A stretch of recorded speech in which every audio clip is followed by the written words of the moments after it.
Hi, இன்னைக்கு நம்ம எங்கே வந்திருக்கோன்னா பூலாம்பட்டி குட்டி கேரளான்னு சொல்லுவாங்க. ஸோ அங்கே தான் வந்திருக்கோம். எங்கள் ஊர் சைட்லேருந்து இது ஒரு 5 கிலோமீட்டர் இருக்கும்.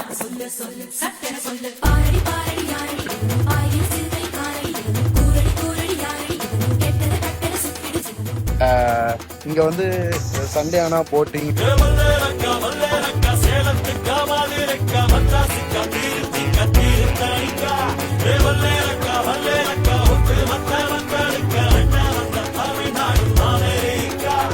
காவிரி யாரும் கை குத்தல் அரிசியும் மறந்து போகுமா? தாவணி பெண்களும் தொழுவிடும் கண்களும் தொலைந்து போகுமா? நம்ம களத்து மேடு கம்மக்கார கரிசக்காடு செம்மண் அள்ளி தெளிக்கும் ரோடு சடுகுடு சடுகுடு சடுகுடு சடுகுடு சடுகுடு சடுகுடு சடுகுடு சடுகுடு சடுகுடு சடுகுடு ஓம் பிரகாஷ் ஆஃபீஷியலை